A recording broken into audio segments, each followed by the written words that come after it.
L'agent de police Ethan Carter voulait simplement offrir à sa fille une soirée normale. Une parenthèse de douceur, une visite à la foire d'hiver de Silver Creek, un peu de lumière, un peu de rire, un peu de paix après des années marquées par des pertes, des absences et des nuits trop longues. Mais sous les néons colorés et la neige tombant comme un murmure du ciel, Ethan s'était figé net. Assis à l'écart, près d'un vieux stand où une ampoule clignotait faiblement, un ancien soldat se tenait seul, la silhouette courbée par le froid et par la vie. Dans ses bras, enveloppé dans une couverture élimée, un minuscule chiot berger allemand tremblait, son pelage mouillé par les flocons, ses yeux grands ouverts, remplis d'une peur que les mots ne savent pas décrire. Le vétéran tenait un morceau de carton où il avait écrit, d'une main tremblante, « 5 $ pour ce chiot, il mérite mieux que moi ». La voix de l'homme s'était brisée lorsqu'il avait ajouté, presque dans un souffle, « Ils ont emporté sa mère.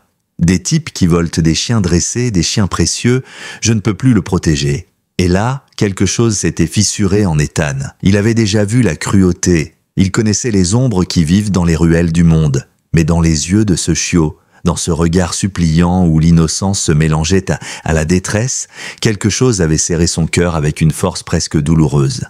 Cette nuit-là, pour 5 $ et une promesse lancée sans réfléchir, Ethan avait ouvert une porte qu'il ne savait pas encore être celle d'une affaire bien plus sombre que tout ce qu'il avait affronté jusque-là, une mère volée, un réseau caché, une fillette prête à tout pour sauver une vie, et un chiot brisé qui allait changer les leurs. Mais avant de plonger dans cette histoire, prenez une seconde, aimez, partagez, abonnez-vous, et dites-moi d'où regardez-vous cette vidéo. J'adore voir jusqu'où voyagent nos histoires. La neige tombait doucement sur Silver Creek, dans le Colorado, une petite ville nichée entre les montagnes où l'hiver arrivait toujours trop tôt et repartait trop tard. Les rues étaient décorées de guirlandes dorées, donnant au soir une chaleur presque magique. L'air sentait le caramel chaud, les fruits grillés et un mélange de musique et de rire couvrait toute la place de la foire comme une couverture lumineuse.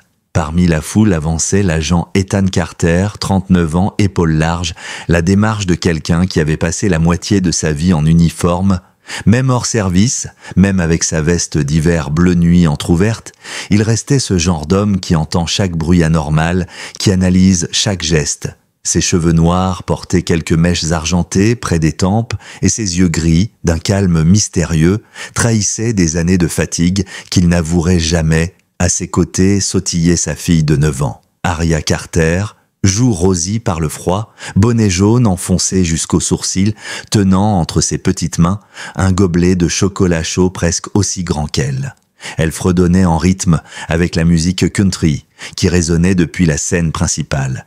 Comme si son cœur n'avait jamais connu la tristesse, Aria avait les mêmes yeux que son père, mais aucun de ses poids sur les épaules. Elle était la lumière qui empêchait le sien de se refermer. « Allez, papa !» Le grand manège tourne à nouveau, lança-t-elle d'une voix trop joyeuse pour ce monde. Ethan sourit. « On marche un peu d'abord, d'accord ? Il me faut un petit moment avant que tu ne m'entraînes 50 mètres dans les airs. » Ils avancèrent entre les stands illuminés, les écharpes tissées main, les jouets en bois, les pâtisseries à la cannelle. La foire débordait de couleurs, de musique, d'enfants qui couraient comme si l'hiver n'avait jamais eu froid. Mais lorsqu'ils empruntèrent l'allée plus calme derrière le vieux carrousel, quelque chose changea. Le bruit sembla se dissoudre dans l'air.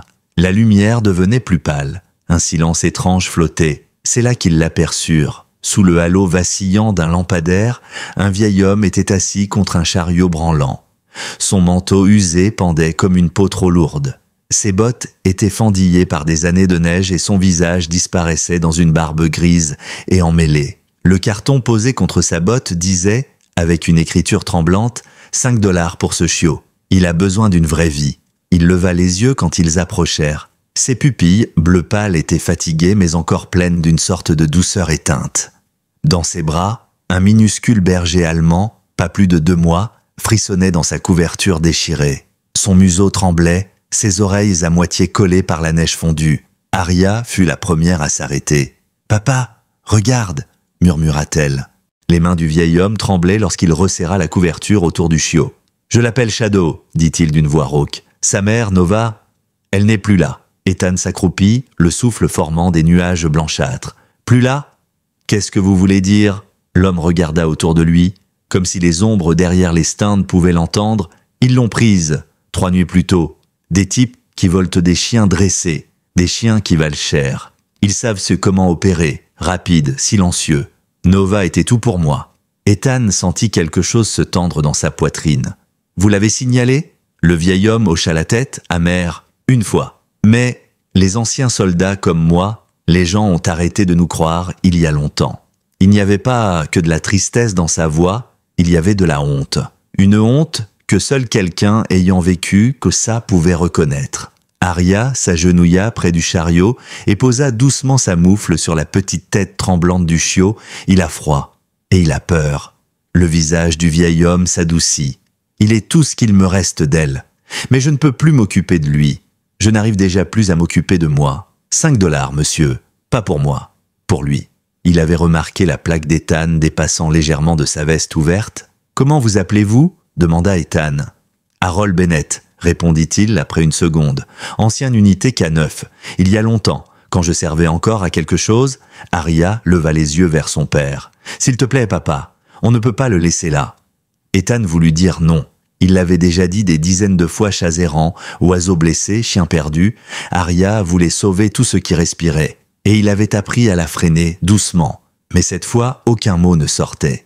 Car dans les yeux du chiot, Ethan retrouvait un reflet qu'il n'aurait jamais voulu revoir. Celui qu'il avait vu une fois chez un chien policier mourant, qu'il n'avait pas pu sauver. Ce regard-là ne s'oublie pas. Il inspira profondément et ce souffle ressemblait à une décision. Il sortit un billet froissé de 5 $. Les lèvres d'Harold tremblèrent. « Vous êtes sérieux ?» Ethan hocha la tête et plaça l'argent dans sa main glacée. « Je le prends. Et je retrouverai Nova, je vous le promets. » Le silence tomba comme une couverture sur le monde. Même la foire au loin semblait s'être arrêtée une seconde. Harold regarda Ethan avec un mélange de soulagement et d'incrédulité. « Merci. Vous n'avez aucune idée de ce que vous venez de faire ?» Shadow se blottit contre la poitrine d'Ethan, comme s'il reconnaissait déjà un refuge. Arya posa sa main sur sa petite patte. « On va s'occuper de toi. Tu es en sécurité maintenant. » La neige tombait toujours, lente, silencieuse, douce. Et pour la première fois ce soir-là, Ethan sourit entièrement. Un sourire fragile, mais réel. Ils firent demi-tour. Mais Harold les rappela d'une voix basse. « Agent Carter, si vous trouvez Nova, dites-lui qu'elle a toujours une maison. Et dites à ceux qui l'ont prise. » Son regard devint dur comme l'acier. « Dites-leur qu'un vieux soldat n'oublie jamais. » Ethan hocha la tête. « Je le dirai. » Ils reprirent la route, mais Arya se retourna une dernière fois. Harold avait disparu. Le chariot était encore là, la pancarte aussi.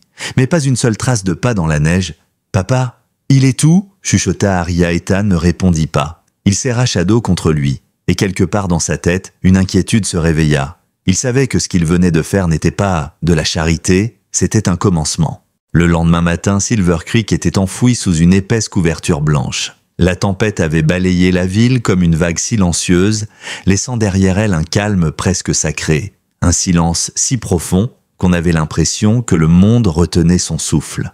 À l'intérieur de la maison des Carter, l'odeur du chocolat chaud emplissait déjà l'air. Arya, assise en tailleur sur le tapis du salon, observait Shadow avec une fascination protectrice. Le chiot, encore tremblant des événements de la veille, suivait chacun de ses gestes avec une fidélité touchante, couinant chaque fois qu'elle s'éloignait d'un pas. Ses petites pattes s'enfonçaient dans le tapis comme s'il redécouvrait un sol qui ne faisait pas mal. À l'étage, Ethan ajustait le col de sa veste d'hiver réglementaire et jetait un regard sur les rues enneigées. Il n'avait pas fermé l'œil de la nuit, le visage d'Harold Bennett hantait ses pensées. Tout comme l'image du chariot vide et les mots troublants qu'il avait laissés derrière lui. « Si tu retrouves Nova, tu sauveras plus qu'une vie. » Il ne s'agissait pas d'une simple phrase. Elle résonnait comme un avertissement, une vérité cachée entre les syllabes. Ethan connaissait trop bien les silences lourds pour ne pas entendre celui-là. Avant de sortir, il s'empara de son appareil photo, glissa le double identifiant de Nova dans sa poche, puis referma la porte derrière lui.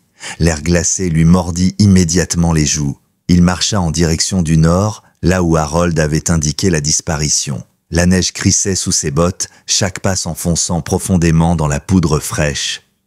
Lorsqu'il arriva dans le champ isolé, à la lisière des pins, l'atmosphère changea d'un coup. Le silence ici n'était plus celui d'une ville endormie. C'était un silence lourd, menaçant.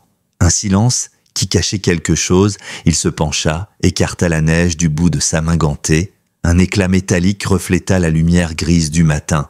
Une chaîne, coupée nette, les maillons tordus, arrachés avec violence. À quelques centimètres, des taches brun foncé gelées dans la neige.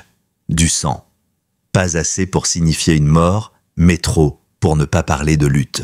Plus loin, 2 séries d'empreintes de pneus profondément incrustées dans la terre gelée, l'une appartenant à un camion lourd, l'autre à une camionnette. Le sol semblait raclé, comme si quelque chose avait été traîné contre sa volonté. Ethan sentit son estomac se nouer. Il photographia méthodiquement chaque détail, les traces, la chaîne brisée, les empreintes, les pattes plus grandes que celles de Shadow, enfoncées dans la neige comme les dernières preuves de résistance d'un animal qui refusait d'abandonner. Il s'accroupit devant l'une d'elles, posant sa main dessus. « Tu étais ici ?» ?»« Nova. » Il activa sa radio. « Unité 4 à base, j'envoie les clichés d'un potentiel enlèvement canin.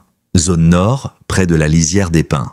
Analyse prioritaire. » Le grésillement dura une seconde, puis la réponse tomba. « Bien reçu, unité 4, transmission en cours. » Il rangeait la radio lorsqu'un aboiement retentit derrière lui. Un aboiement aigu, familier. Ethan se retourna et resta bouche bée. Shadow courait droit vers lui, ses pattes disparaissant dans la neige presque jusqu'à mi-corps, mais avançant malgré tout, avec la détermination d'un survivant. « Shadow, comment ?» Le chiot bondit dans ses bras comme une étincelle de vie, haletant, les yeux brillants d'angoisse et de courage mélangés. Puis il sauta au sol, reniflant la chaîne, les traces de pneus, les taches de sang. Il émit un petit gémissement qui fendit le cœur d'Ethan. Shadow reconnaissait l'odeur de sa mère. « Je sais, petit, elle était là. » Le chiot posa sa tête contre la main d'Ethan et laissa échapper un son si triste que la colère monta en lui comme une marée. Ce n'était pas un vol, c'était une opération. Et quelqu'un dans cette ville pensait toucher au sien.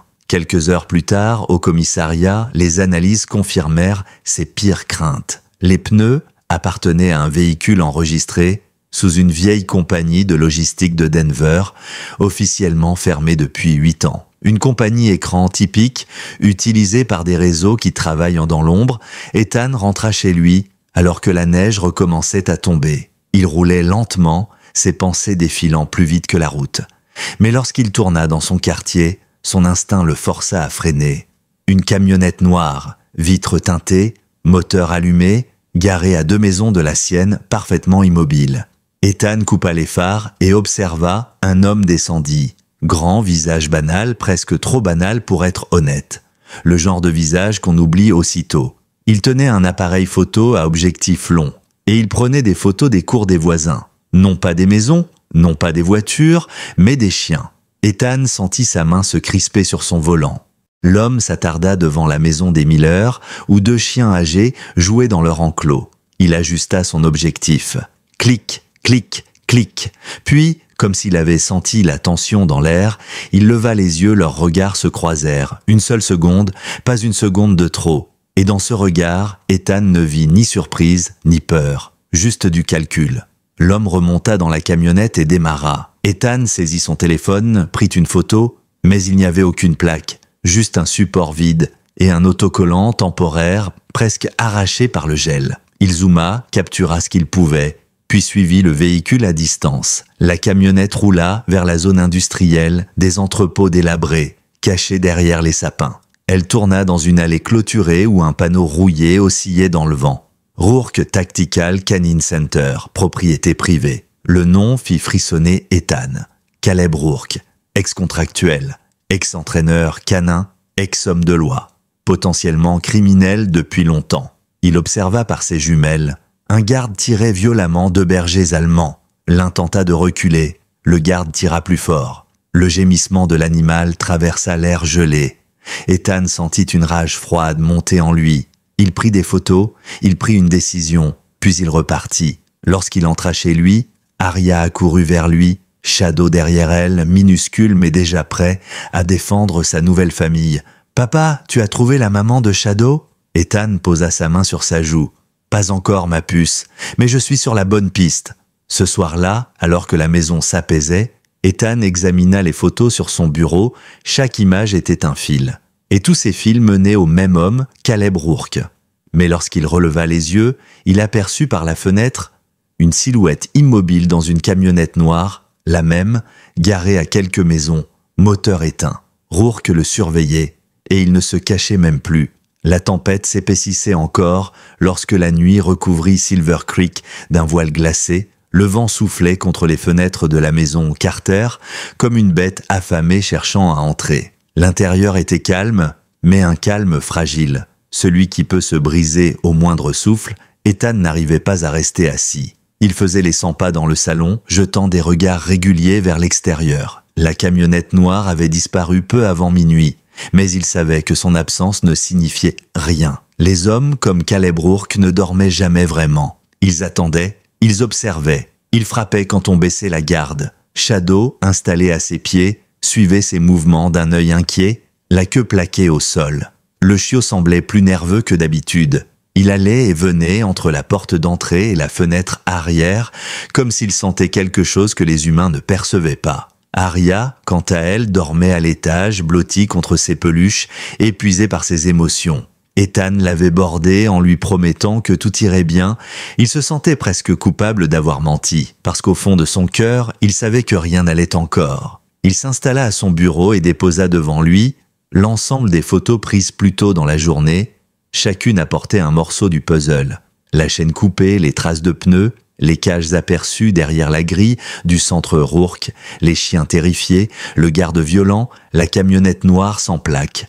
L'ensemble formait une image cohérente, un réseau de récupération forcée, de dressage clandestin et peut-être même de revente d'animaux entraînés à l'étranger. Une structure bien huilée, souterraine, organisée, trop organisée pour être le projet d'un seul homme. Ethan en était convaincu. Caleb Rourke n'était pas la tête du serpent, mais il en était une des mâchoires. Perdu dans ses pensées, il sursauta lorsque Shadow se mit à gratter la porte arrière. Le chiot poussa un petit gémissement. Comme pour attirer son attention, Ethan se leva, traversa le salon et écarta légèrement le rideau. L'arrière de la maison était noyé dans la neige. Les arbres projetaient des ombres longues et instables, dansantes, sous les rafales de vent. Rien, aucun mouvement, aucun véhicule. Aucun intrus. Mais Shadow, lui, continuait de gratter, la respiration saccadée, comme s'il reconnaissait une odeur, comme si quelque chose ou quelqu'un était passé par là. Une alerte retentit soudain sur le téléphone d'Ethan. Une notification de sécurité de la maison, mouvement détecté, caméra 3. La caméra 3 était la cour arrière. Il ouvrit immédiatement la vidéo. L'image s'afficha, brouillée par le vent et les flocons. On distinguait l'arrière du jardin, le cabanon, la haie, rien d'anormal. Mais puis, un clignotement, une coupure de 2 secondes. L'image revint, tout semblait identique, à un détail près. L'orientation de la caméra avait légèrement changé, très légèrement, presque imperceptiblement, mais pas pour un œil entraîné comme le sien, quelqu'un l'avait touché. Ethan déglutit lentement. La maison n'était plus un refuge, elle était devenue une cible. Il attrapa son arme, la vérifia machinalement, puis vérifia les serrures. Shadow se tenait contre sa jambe, vibrant de tension. « Je sais, petit, je sais, on reste vigilant. » Mais malgré la peur et la pression qui montaient, une pensée revenait sans cesse nova. La mère de Shadow était encore quelque part, blessée, isolée, prisonnière. Tant que Rourke la retenait, Ethan ne pourrait pas protéger sa famille. Il devait frapper le premier. Mais avant de lancer une offensive, il avait besoin de réponses. Et il n'y avait qu'un homme capable de les lui donner, Harold Bennett. Il avait parlé avec la voix de quelqu'un qui savait, quelqu'un qui avait vécu de l'intérieur ce que Rourke faisait aux chiens. Ethan se décida. Il enfila sa veste, passa son arme à sa ceinture et prit une lampe torche. Shadow l'observait, la tête inclinée, comme s'il comprenait que quelque chose d'important se préparait. « Toi, tu restes ici, d'accord? Veille sur Aria, je reviens vite. » Shadow gémit, mais il resta. Comme s'il savait que sa présence près de la fillette était essentielle, Ethan quitta la maison verrouillant derrière lui. Le vent fouettait son visage, la neige étouffait le son de ses pas. Les rues étaient désertes, comme si la ville entière avait disparu. Il monta dans son SUV et prit la route en direction de la vieille cabane d'Harold à l'extérieur de Silver Creek, là où la forêt devenait plus dense. La route était glissante. Les phares éclairaient un tunnel de neige tourbillonnante. Tout semblait irréel, comme un décor hanté. Arrivé près de la cabane, il coupa le moteur, aucune lumière à l'intérieur, aucun mouvement. La cheminée ne fumait plus. L'endroit avait l'air figé, trop figé. Il s'avança lentement, la main sur la crosse de son arme. La porte était entr'ouverte, ce n'était pas bon signe. « Harold, c'est Carter, vous êtes là ?» Aucune réponse, juste le vent. Il poussa doucement la porte. La pièce était glacée, le foyer complètement éteint. Sur la table, une tasse de café renversée, le liquide avait séché formant une auréole brunâtre. Une chaise était tombée au sol, renversée violemment. Quelque chose avait clairement eu lieu ici. Quelque chose de rapide, violent, précipité. Ethan fit 2 pas dans la pièce. Son cœur se serrait un peu plus à chaque détail. Sur le sol, près de la cheminée, il remarqua une petite tache sombre, presque invisible à l'œil nu, du sang. Très peu, mais assez pour glacer son sang. Il avançait prudemment lorsque son regard fut attiré par le mur. Il y avait un trou, pas un trou de clou, pas une fissure, un impact. Une balle tirée depuis l'extérieur. Le mur en bois avait été transpercé par un tir précis. Quelqu'un avait voulu faire taire Harold. Ethan serra les dents. Il fit le tour de la pièce, cherchant un signe de vie. Mais ce qu'il trouva ne laissait aucune place au doute. Des traces de pas, 2 paires différentes, l'une légère, l'autre plus lourde, traînante, et l'empreinte d'un objet métallique glissé sur le plancher. Comme si quelqu'un avait été traîné hors de la cabane, Harold avait été enlevé. Ethan sentit une vague de rage monter en lui. Il donna un coup dans une vieille caisse en bois, la brisant presque. Bon sang! Il sortit de la cabane, inspirant profondément malgré le froid qui lui brûlait les poumons. Il observa la neige autour du bâtiment des empreintes. Encore fraîches. L'une d'elles montrait une semelle particulière, identique à celle qu'il avait vue plus tôt, chez le garde du centre Rourke. Ils étaient venus ici, et ils avaient emmené le seul homme capable de témoigner contre eux. Un bruit attira soudain son attention. Un craquement de branches. Ethan porta immédiatement la main à son arme. « Qui est là? Montrez-vous » Une ombre bougea près des arbres. Le cœur d'Ethan bondit. Mais lorsqu'il braqua sa lampe, il vit simplement un animal s'enfuir. Il se retourna et aperçut, au loin, sur la route, 2 phares. Une camionnette noire, silencieuse, immobile, Rourke. Il était venu jusqu'ici, il le surveillait. Il voulait lui faire comprendre quelque chose. « Tu avances d'un pas, je suis déjà à 4. » Ethan comprit alors qu'il n'avait plus le luxe d'attendre. La menace était déjà sur sa famille, sur Arya, sur Shadow, sur Nova. Il remonta précipitamment dans son SUV, tapa l'accélérateur et retourna en ville. Le vent hurlait, la neige fouettait le pare-brise, mais une pensée écrasait toutes les autres. Il devait frapper avant que Rourke ne tue une autre âme. La route du retour semblait interminable, avalée par la neige qui tombait maintenant comme un rideau opaque. Le froid s'infiltrait même à travers la chaleur du SUV, et Ethan, les doigts crispés sur le volant, n'arrivait pas à calmer la tempête qui grondait en lui. Harold Bennett avait été enlevé. Rourke savait qu'il fouillait. Et si Harold avait été visé, Ethan et sa famille l'étaient aussi. Le moteur rugissait tandis qu'il descendait le chemin glacé menant vers Silver Creek. L'idée que quelqu'un ait pu approcher sa maison pendant qu'Arya dormait lui donnait la nausée. Il appuya encore un peu plus sur l'accélérateur, ignorant les plaques de glace. Ce n'était plus un simple dossier. Ce n'était plus une enquête. C'était devenu personnel. En arrivant dans son quartier, il réduisit les phares et coupa le moteur à une 50aine de mètres de sa maison. Les habitations étaient silencieuses, blotties sous la neige comme si le monde avait disparu. Les lumières de sa maison, cependant, étaient encore allumées, trop allumées, comme si quelqu'un avait laissé chaque pièce éclairée pour masquer quelque chose. Ethan resta immobile une seconde, observant son instinct de policier, celui affûté par 15 ans de terrain lui soufflait d'attendre. Mais celui de père l'obligeait à avancer. Il descendit du véhicule et marcha lentement dans la neige, l'arme dissimulée dans sa manche. Le vent sifflait à travers les branches, créant des ombres mouvantes sur les façades. Lorsqu'il poussa la porte d'entrée, Shadow surgit immédiatement, lui sautant dessus, terrifié, les oreilles en arrière. Arya était assise sur le canapé, emmitouflée dans une couverture. Elle avait l'air éveillée depuis longtemps, trop longtemps pour une enfant de 9 ans. « Papa !» s'exclama-t-elle, se levant d'un bond. Ethan sentit une vague de soulagement le traverser. Il l'attrapa dans ses bras. « Tu vas bien? Quelqu'un est venu? Quelque chose s'est passé ?» Elle secoua la tête, mais il sentit son corps trembler. « J'ai entendu des bruits dehors. » Shadow a grogné, et il n'arrêtait pas d'aller à la porte. « Je n'ai pas osé descendre au sous-sol comme tu m'as appris. J'ai eu peur. » Ethan la serra un peu plus fort. « Tu as bien fait? Tu es en sécurité maintenant. » Mais même tandis qu'il prononçait ces mots, il vit du coin de l'œil quelque chose qui n'allait pas. Une chaise déplacée, Le tapis légèrement froissé et surtout, une fenêtre donnant sur l'arrière de la maison qui n'était plus exactement fermée. Une fine ligne d'air froid s'en échappait. Quelqu'un n'était peut-être pas entré, mais quelqu'un s'était approché très près, trop près. Après avoir rassuré Aria, il lui dit doucement d'aller dans sa chambre et d'y rester jusqu'à ce qu'il vienne la chercher. Shadow monta avec elle, le chiot lançant des regards nerveux derrière lui à chaque pas, comme s'il s'attendait à voir surgir une ombre. Une fois seul dans le salon, Ethan sortit son téléphone et entra en contact avec une amie de confiance, l'enquêtrice Julia Harper, inspectrice au département d'État en charge des opérations liées au trafic animalier, une femme brillante, au regard affûté, qui avait déjà entendu parler de Caleb Rourke dans d'autres dossiers. Elle décrocha rapidement. « Carter, qu'est-ce qui se passe? Tu sonnes comme si la maison prenait feu. »« Julia, Rourke est ici, à Silver Creek. Il a pris Harold Bennett, et il a fait surveiller ma maison. » Un silence tendu s'installa. « Écoute-moi bien, Ethan. Rourke n'est pas seulement un entraîneur déchu. Ses opérations sont liées à un réseau beaucoup plus large.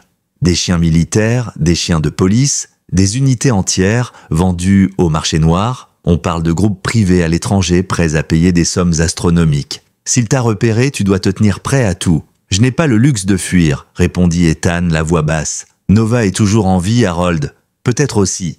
Je dois frapper vite. Julia inspira profondément. Alors ne le fais pas seul. Je t'envoie des dossiers confidentiels sur lui. Ses anciens partenaires, ses adresses secondaires. Je fais ce que je peux pour t'obtenir du renfort, mais tu sais que légalement, on est sur un fil. Envoie-les-moi, je ferai ce qu'il faut. Lorsqu'il raccrocha, une pluie de notifications apparut sur l'écran. Rapport, photos satellites, nom, entreprise, écran, lieu d'entraînement clandestin, extrait de dossiers disciplinaires. Et un schéma central, Rourke Tactical Canine Training.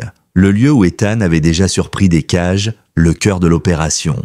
À l'étage, Aria appela doucement. Shadow aboyait faiblement, comme s'il percevait une tension dans l'air. Ethan monta rapidement. « Tout va bien, papa ?» murmura-t-elle, montrant son petit bracelet connecté, un jouet rose qu'il lui avait offert à Noël. « Je t'ai mis un traceur hier, au cas où tu te perdrais avec la neige. Je voulais me sentir rassurée. » Et elle lui montra à l'écran une petite balise verte. Le signal de son téléphone. « Je t'ai suivi un peu. Ce soir, je voulais t'aider.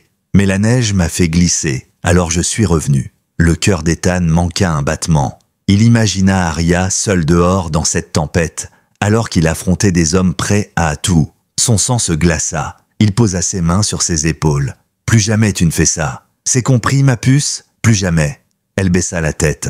« Je voulais aider Shadow. Il veut retrouver sa maman. » Ethan sentit sa gorge se serrer. Il la prit dans ses bras. « Je sais, et on va la retrouver. Mais je dois être sûr que tu es en sécurité. Tu es tout pour moi. » Une fois Aria rendormie, bien qu'Ethan savait qu'elle ne dormirait pas vraiment, il descendit dans le salon. Shadow veillait au pied des escaliers, les yeux fixés sur la porte arrière, comme si quelque chose l'inquiétait toujours. Ethan passa une main sur sa tête. « Tu sens quelque chose, petit ?» Shadow gémit, se rapprocha de la fenêtre et renifla l'air glacé. Ethan s'approcha à son tour. À travers la neige, il distingua de nouveau des traces, pas très visibles, mais présentes. Quelqu'un avait fait le tour de la maison, et récemment. Il réalisa alors que le temps n'était plus à l'observation, plus à l'analyse. Rourke gagnait du terrain, chaque minute comptait. Et s'il voulait reprendre l'avantage, il devait agir maintenant.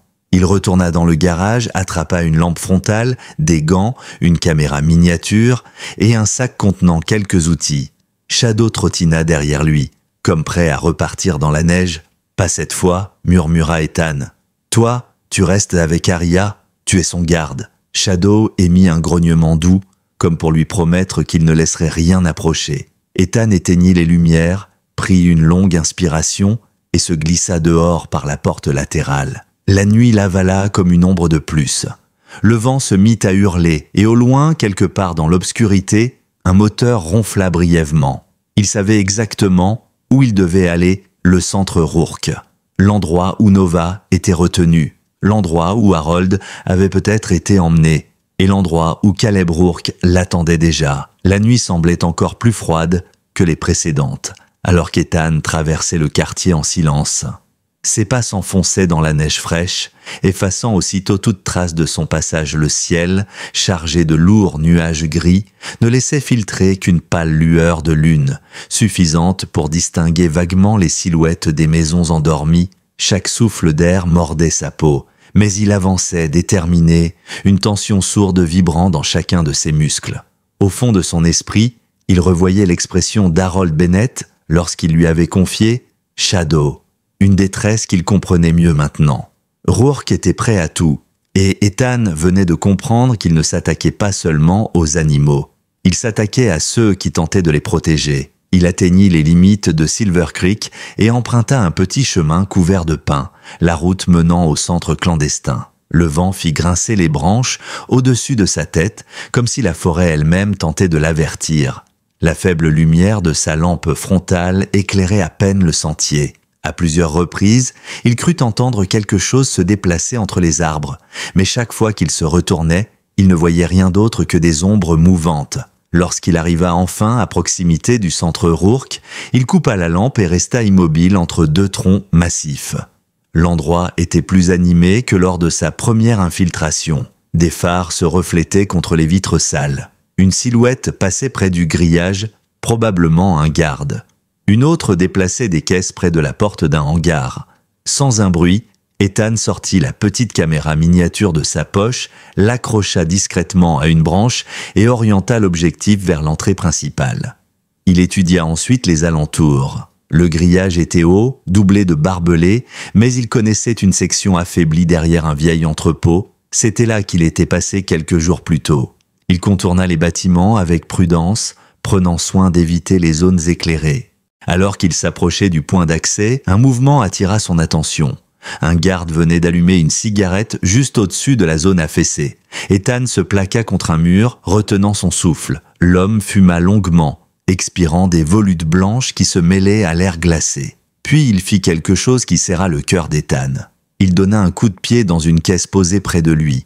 Un gémissement s'étouffa à l'intérieur. Un chien, un autre encore captif. Ethan sentit sa mâchoire se contracter. Il attrapa un petit caillou, calculant brièvement, puis le lança vers un buisson un peu plus loin. Le bruit, vif et sec, fit sursauter le garde. Celui-ci jura, tapa sa cigarette au sol et s'éloigna pour inspecter l'origine du son. C'était suffisant. Ethan rampa jusqu'au grillage, souleva la section affaissée en forçant légèrement, puis se glissa dessous. Il retint son souffle jusqu'à être certain que personne ne l'avait vu. La neige étouffait ses mouvements, ce qui jouait en sa faveur. Une fois à l'intérieur du périmètre, il resta accroupi quelques secondes, écoutant le moindre bruit. Il se dirigea ensuite vers l'un des bâtiments secondaires, celui où il avait, lors de sa première visite, entendu des gémissements étouffés provenant du sous-sol. L'entrée était encore entr'ouverte, comme si Rourke savait qu'il reviendrait, ou comme s'il n'avait plus peur qu'on l'attrape. À l'intérieur, l'air sentait le métal, l'humidité et la peur. Les ombres s'étiraient le long des murs, projetées par des ampoules qui grésillaient et vacillaient comme des battements de cœur fatigués. Ethan encercla la pièce des yeux. Des caisses entassées, des dossiers traînant sur une table, un scanner de micropuces, des seringues abandonnées, l'enfer organisé d'une exploitation illégale. Il entendit soudain un bruit sec venant du fond du couloir. Un cliquetis métallique, puis un souffle. Quelqu'un venait de descendre les escaliers. Ethan se plaqua dans l'ombre d'une porte entr'ouverte. Deux hommes apparurent. L'un portait un manteau brun, l'autre un gilet de sécurité marqué RT, c'est Logistics, le faux nom de la compagnie écran. Ils discutaient à voix basse, mais leurs mots portaient jusqu'à Ethan. Rourke veut la transférer avant demain matin. On ne peut pas la laisser ici. La vieille chienne est trop faible, mais il a dit qu'elle restait vendable. Le cœur d'Ethan se serra. Nova. Il parlait forcément d'elle. On fait quoi des autres ? Demanda le second homme. On suit le plan. Ceux du niveau 3 partent dans les caisses thermiques pour l'aéroport privé. Ceux du niveau 2, on verra. Il paraît que certains acheteurs préfèrent des chiens plus dociles, même si ça demande de les calmer un peu. Ethan sentit la rage l'envahir. Ses doigts se resserrèrent autour de son arme. Mais il se retint. Pas encore. Il avait une fenêtre minuscule pour trouver Nova. Et s'il alertait les gardes maintenant, il la condamnerait. Les deux hommes s'éloignèrent et dès qu'ils disparurent dans une autre pièce, Ethan se précipita vers l'escalier. Il descendit lentement, chaque marche craquant légèrement sous son poids, malgré toutes ses précautions. Une odeur de désinfectant et de poêle humide se mêlait dans l'air, saturant l'atmosphère jusqu'à l'écœurement. Puis il la vit. Au fond du couloir, dans une cage trop petite pour sa taille, allongée sur le flanc, la fourrure collée par la saleté et le froid, se trouvait Nova, la mère de Shadow. Son regard, affaibli, mais toujours d'une intelligence farouche, croisa immédiatement celui d'Ethan. Une lueur d'espoir passa dans ses yeux. « Nova » murmura-t-il, sa voix se brisant malgré lui. Elle essaya de se redresser, ses pattes tremblèrent, mais elle y parvint, juste assez pour s'approcher des barreaux. Ethan s'agenouilla devant elle, posant une main contre le métal glacé. Nova posa sa truffe contre l'endroit exact.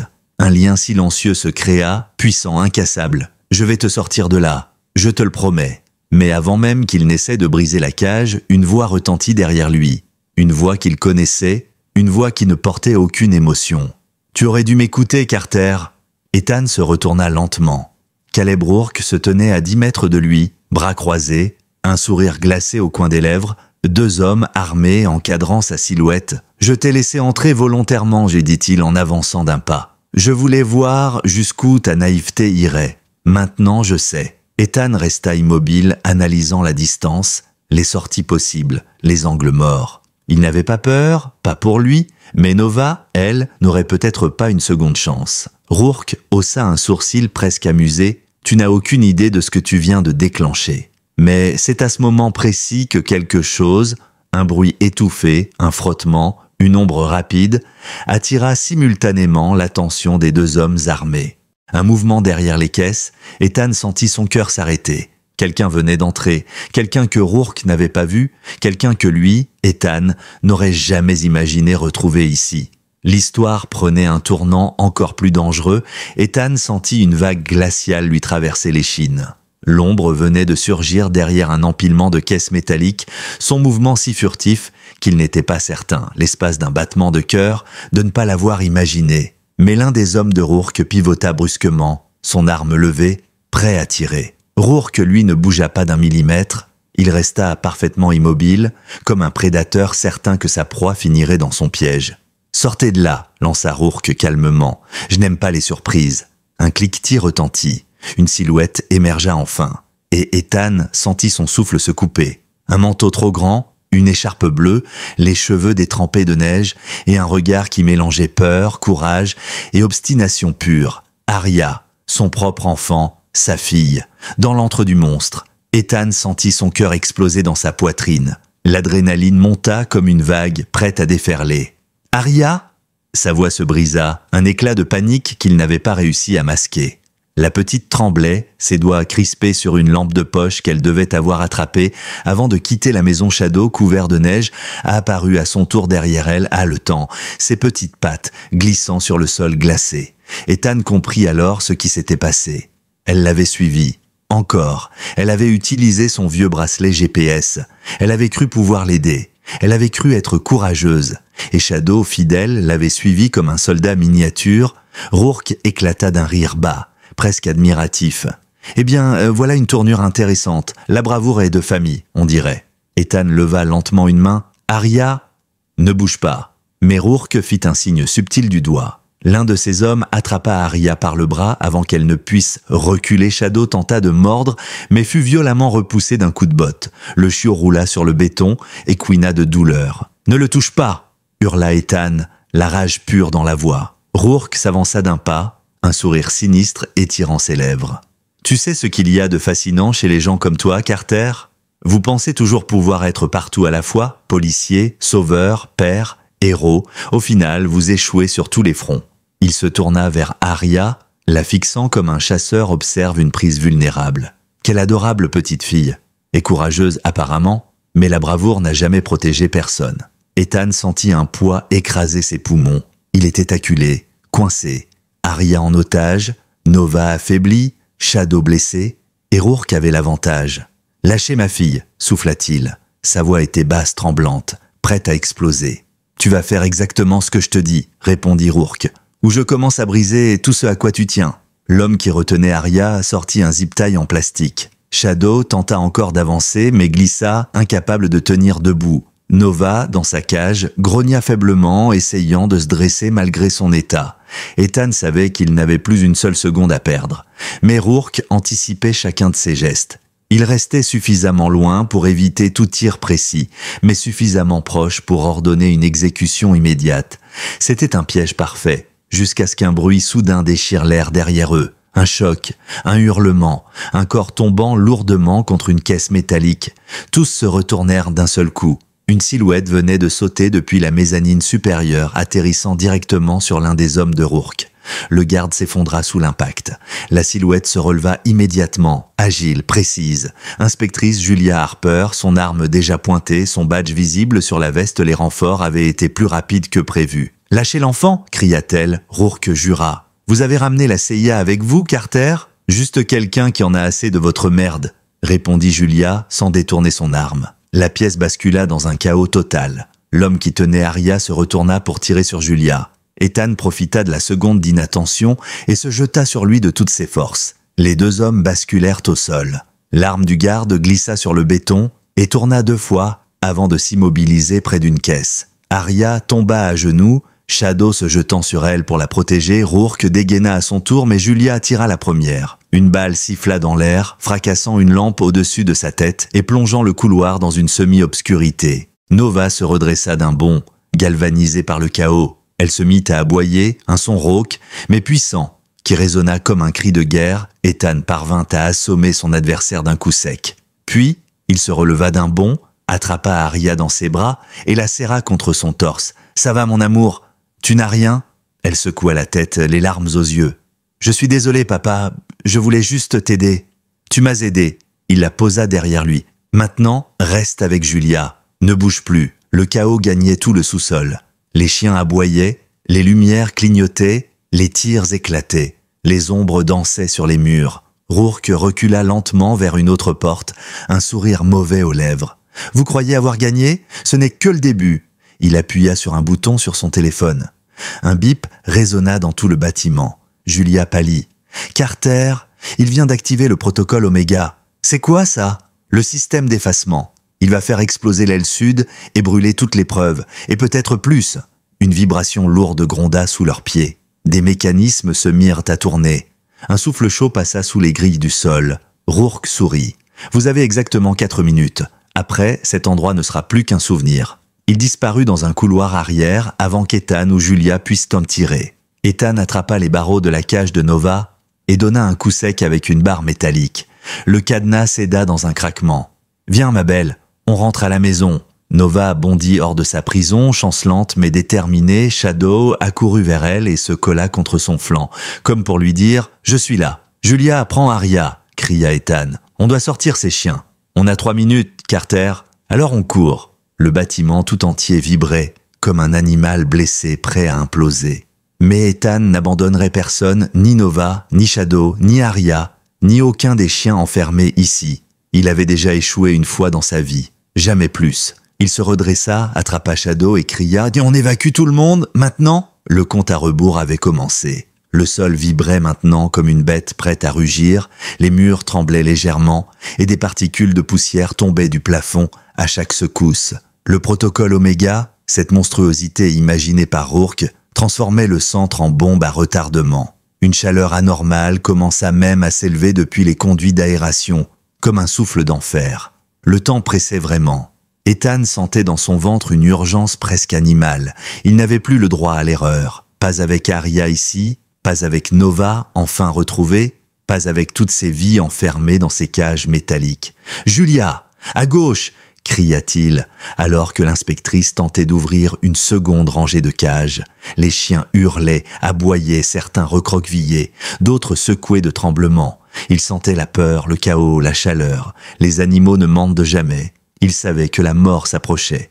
Julia parvint à casser un verrou à l'aide d'une barre de fer. Un berger hollandais bondit hors de sa prison, glissa sur le béton et se réfugia immédiatement auprès d'Arya, la reniflant comme si elle était déjà un membre de la meute.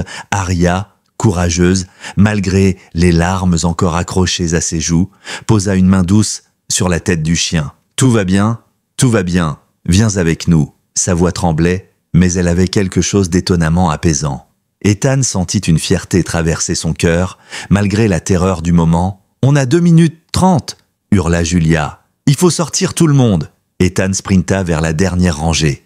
Plus les secondes passaient, plus le sol chauffait sous ses bottes. Les mécanismes sous la dalle semblaient se réveiller, comme si un monstre mécanique ouvrait lentement les yeux. Les sirènes internes, jusque-là silencieuses, commencèrent à se déclencher, un bip strident résonnant dans les murs et martelant le crâne d'Ethan Shadow courait partout, essayant de réveiller les chiens trop faibles pour se lever. Posant sa petite patte contre les barreaux et gémissant pour les encourager, Nova, malgré son état encore fragile, se plaça à ses côtés, aboyant pour donner force et courage à ses compagnons d'infortune. Voir mère et fils côte à côte, unis dans cette bataille, donna à Ethan la force dont il avait besoin. Il frappa sur un dernier cadenas, le brisa, puis tira un labrador terrorisé hors de la cage. Le chien, paralysé par la peur, refusait d'avancer. Ethan le hissa dans ses bras comme si c'était un enfant. Il avait porté des gens blessés au cours de sa carrière, mais jamais sous une menace aussi immédiate. La sueur glacée coula dans son dos, malgré l'air brûlant qui montait du sol. « Julia, Arya, suivez-moi, on sort par l'accès nord !» cria-t-il en courant. « La porte principale est compromise. Elle s'est verrouillée automatiquement. » répondit Julia. Ethan jura entre ses dents. Rourke avait tout prévu, jusqu'au moindre détail. Même sa fuite. Le protocole Oméga verrouillait toutes les issues sauf une. La trappe de maintenance, un passage minuscule prévu pour le personnel technique. Pas pour un groupe d'humains et une douzaine de chiens. Mais il n'avait pas le choix. Il posa le labrador au sol et tira la lourde plaque de métal qui recouvrait l'accès. Une échelle descendait dans un conduit exigu, humide, éclairé par une lumière rouge vacillante. L'air y était froid, signe que ce passage n'était pas relié au système de chauffage piégé. Parfait. « Arya, descends en premier » dit Ethan fermement. Elle hésita. « Et toi ? Je suis juste derrière toi, promis. Maintenant vas-y. » Elle obéit, son sac à dos tremblant contre ses épaules. Shadow sauta directement dans le conduit, dévalant l'échelle comme un enfant impatient. Julia fit descendre 2 chiens, puis passa à son tour. Ethan se tourna vers Nova. « Allez, ma grande ?» Elle regarda le trou, hésita une seconde, puis baissa la tête et sauta avec une agilité qu'elle ne semblait plus posséder quelques heures plus tôt. Il resta un instant immobile, inspectant la pièce une dernière fois. Tous les chiens étaient dehors. Aucun n'était laissé derrière. Une secousse violente fit trembler le plafond. Une fissure se forma au-dessus de lui. « Carter, descends !» hurla Julia depuis la cavité. Il prit une longue inspiration et se laissa glisser dans le conduit. La trappe claqua derrière lui. La chaleur disparut immédiatement, remplacée par un air presque glacial. Le tunnel était étroit, trop étroit. Les chiens avançaient lentement, l'un derrière l'autre, leur respiration résonnant dans le métal. Ethan, serré entre Julia et Nova, avançait à 4 pattes, son dos frôlant le plafond. Le bruit de l'explosion arriva d'abord sous forme d'un grondement lointain. Puis d'un coup, une onde de choc déferla dans le conduit, faisant vibrer les parois et projetant une pluie de poussière et de fragments métalliques. Arya cria. Shadow la bouscula pour la pousser plus loin, ses petits aboiements se perdant dans le tumulte. « Continuez !» hurla Ethan. « Le tunnel va tenir !» Il est renforcé. C'était vrai. Le passage avait été conçu pour résister à un incendie ou un effondrement. Pas à une explosion massive, mais il n'avait pas le choix. L'odeur âcre de fumée envahit l'air. Des lumières rouges s'alternaient, donnant l'impression de ramper dans une gorge de métal vivant. Après ce qui sembla une éternité, ils débouchèrent enfin à l'extérieur. Un souffle d'air nocturne frappa leur visage, presque douloureux après la chaleur accumulée. Ils se retrouvèrent au pied d'un remblai enneigé, sous une plaque métallique camouflée sous des branches. L'explosion avait partiellement soufflé la structure principale du centre. Des flammes éclairaient la nuit d'un rouge sinistre, des colonnes de fumée s'élevant lentement, comme une créature affamée. Le bâtiment, ou ce qu'il en restait, brûlait comme une torche macabre. Arya se jeta dans les bras de son père. Ethan la souleva, la serrant si fort qu'elle protesta à moitié. « Tu es en sécurité ! Tu es en sécurité !» Shadow sauta contre sa jambe, Nova posa sa tête contre son flanc. Ethan sentit ses yeux se brouiller un instant de grâce au milieu du chaos. « On doit s'éloigner !» cria Julia. « Les renforts arrivent, mais la structure peut encore s'effondrer. » Ils s'élancèrent vers la forêt. Les chiens les suivirent. Certains courant, d'autres boitant, mais tous vivants, tous sauvés. Lorsqu'ils atteignirent finalement un point sûr, Ethan s'arrêta. Il regarda le spectacle infernal derrière eux. Des éclats de feu projetaient des ombres monstrueuses sur les arbres. Le centre Rourke n'était plus qu'un squelette incandescent. « Est-ce que Rourke est mort ?» demanda Julia. Ethan secoua lentement la tête. Il s'est échappé. « Comment tu le sais ?» Il posa un regard sombre sur les flammes, parce qu'il manque quelque chose dans l'explosion. « Quoi donc ?» Le silence. Rourke ne disparaît jamais dans le silence. À cet instant précis, un bruit métallique retentit plus loin dans la forêt. Un claquement, puis un autre, comme deux morceaux de métal qui se referment. Ethan se figea. Nova dressa les oreilles, Shadow grogna, quelqu'un les observait, quelqu'un bougeait dans l'ombre, quelqu'un qui n'avait pas été pris dans l'explosion. Un frisson parcourut Ethan. Ce n'était pas fini, pas encore. Le bruit métallique claqua une seconde fois, de plus fort, plus proche. Dans l'obscurité de la forêt, la neige amortissait les sons, rendant chaque écho sourd et inquiétant. Ethan se redressa lentement, les muscles tendus comme des câbles sous tension. Arya se cramponna à sa main, Shadow se plaça instinctivement devant elle, minuscule bouclier au courage inébranlable. Nova, épuisée mais encore pleine de feu, grogna d'un ton bas, sa queue raide comme une barre d'acier. « Reculez lentement », murmura Julia, sa main déjà posée sur la crosse de son arme. Les chiens sauvés formaient un cercle instinctif autour d'eux, certaines bêtes émettant des gémissements nerveux, d'autres fixant les ténèbres avec une attention presque humaine. La forêt, d'ordinaire si calme sous la neige, semblait contenir son souffle. Un frisson parcourut les branches au-dessus d'eux. Puis, une silhouette sortit de l'ombre. Elle avançait lentement, boitant légèrement, appuyée sur une canne métallique qui scintillait faiblement dans la lumière de la lune. L'air se figea. Ethan sentit son cœur manquer un battement. Ce n'était pas Rourke, c'était Harold Bennett, mais pas le Harold qu'il avait laissé dans sa cabane. Celui-ci était transformé, méconnaissable. Son visage portait des ecchymoses profondes, une coupure encore fraîche sur sa tempe. Sa barbe avait été tachée de sang séché. Ses vêtements étaient déchirés, et au lieu de son éternelle veste en laine, il portait une parka sombre trop large pour lui. Ses yeux, autrefois fatigués mais chaleureux, avaient pris une teinte dure, presque sauvage. Il s'avança encore d'un pas, puis un autre, avant de s'arrêter à quelques mètres du petit groupe.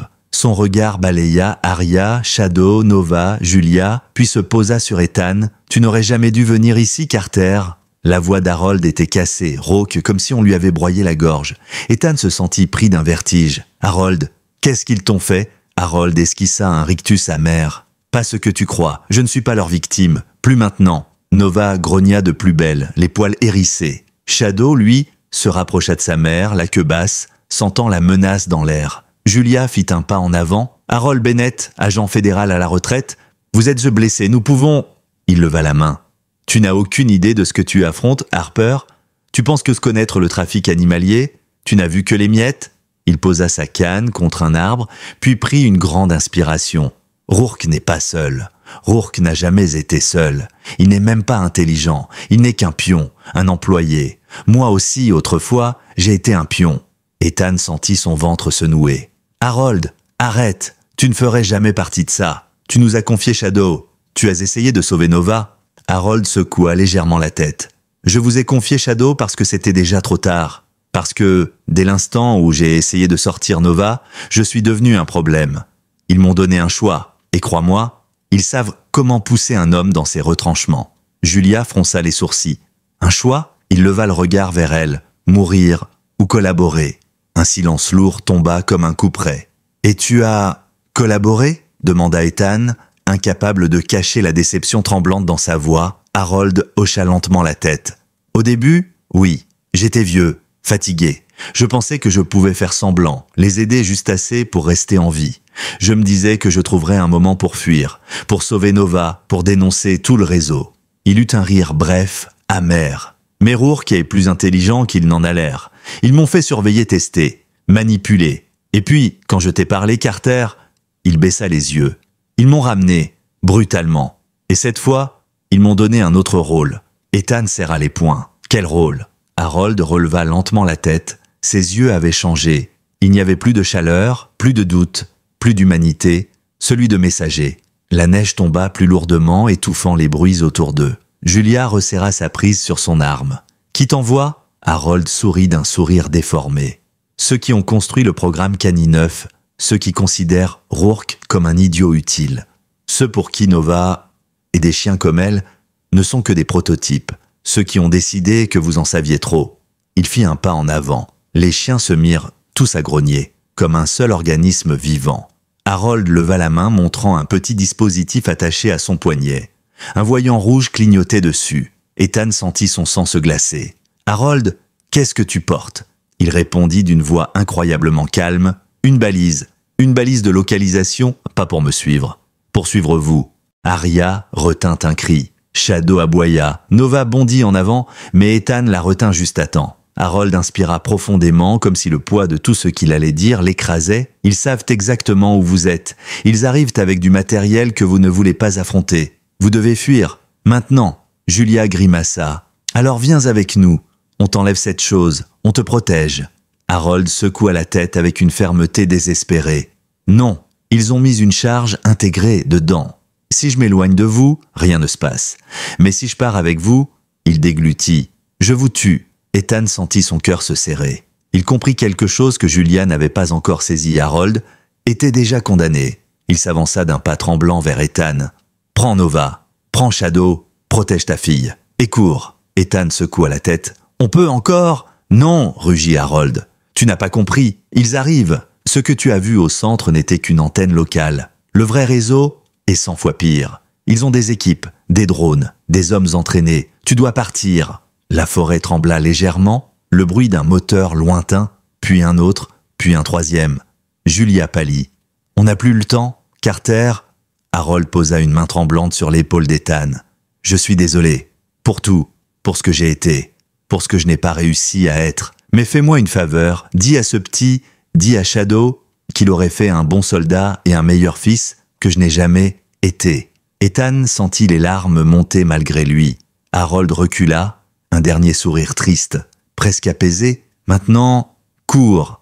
Ethan attrapa Arya dans ses bras. Julia rassembla les chiens. Shadow resta une seconde à fixer Harold, comme s'il comprenait, puis Ethan hurla « Partez !» Ils s'élancèrent dans la forêt au moment où, derrière eux, les premiers projecteurs balayèrent les arbres. Harold resta seul dans la neige et sa silhouette se fit avaler par la lumière blanche des véhicules qui approchaient. L'enfer n'était pas terminé, il commençait seulement. La neige se mit à tourbillonner autour d'eux comme un voile vivant, tandis qu'Ethan, Arya, Julia et les chiens s'enfonçaient dans la forêt. Le vent soufflait en rafales glaciales, fouettant leurs visages, brouillant les sons, mais pas assez pour couvrir le grondement des moteurs derrière eux.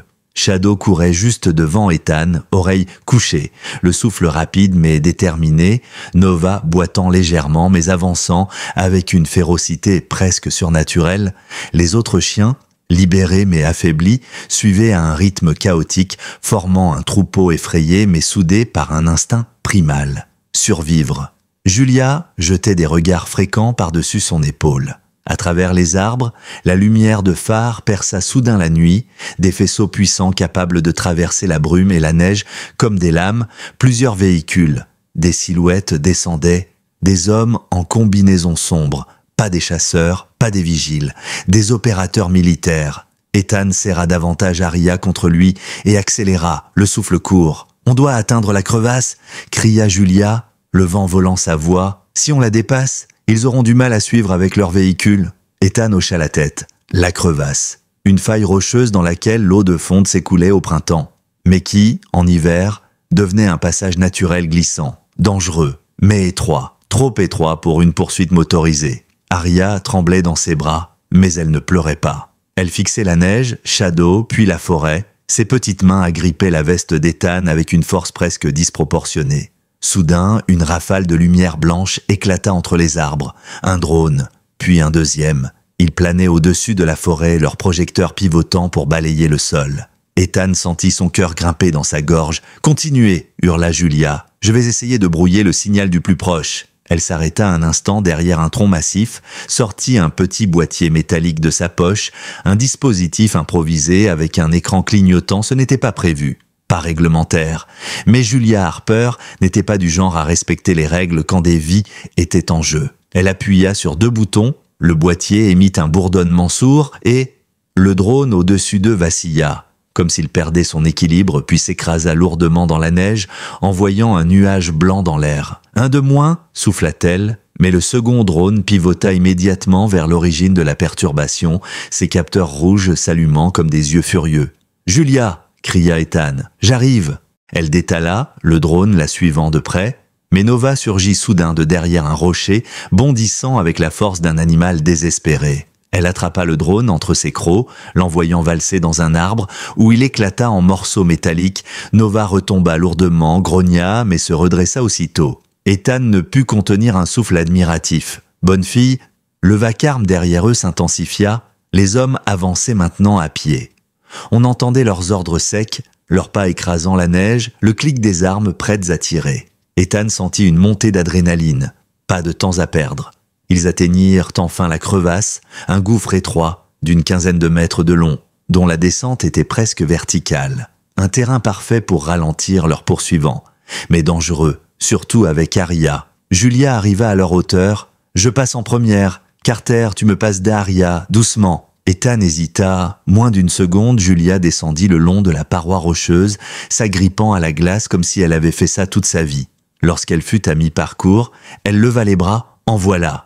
Arya hocha timidement la tête comme pour dire « Je suis prête ». Ethan respira profondément, l'embrassa sur le front, puis la fit descendre lentement jusqu'à Julia, qui la récupéra avec une délicatesse surprenante pour quelqu'un qui tenait en équilibre sur une paroi glacée. « À ton tour, papa !» cria Arya. Ethan sourit malgré la panique. Il commença à descendre. Les chiens suivirent. Shadow glissa mais parvint à se rattraper comme un cabri. Nova descendit en dernier, plus difficilement, mais l'instinct la guida. À peine avait-il touché le fond qu'une explosion de lumière derrière eux éclaira toute la faille. Un opérateur s'était approché du bord de la crevasse, arme braquée. « Courez !» hurla Julia. Ils sprintèrent dans le passage étroit, les parois résonnant à chaque pas. Des tirs ricochaient contre la roche. Shadow frôla Ethan, lui indiquant le chemin comme un guide naturel. Ils émergèrent de l'autre côté du gouffre en haletant. Au-dessus, les hommes tentaient de trouver un itinéraire parallèle. Ils avaient gagné quelques précieuses minutes. La forêt reprit autour d'eux, dense, étouffant. Ethan posa enfin Arya au sol, mais elle s'accrocha à sa main. « Papa, Harold, il va vraiment… » La voix de la petite se brisa. Ethan ferma les yeux. Il ne pouvait pas mentir. Pas à elle. Harold a fait un choix, le seul qu'il pouvait faire pour nous aider. Il voulait que tu survives, Arya. Il voulait que Shadow survive. Shadow sembla comprendre. Il posa sa tête contre la jambe de la fillette. Julia s'approcha. « On doit bouger, le refuge n'est plus loin. Une dizaine de minutes, si tout va bien. » Mais le destin n'avait pas décidé d'être clément. Un craquement énorme résonna derrière eux. Un arbre, puis un second. Des projecteurs apparurent entre les troncs.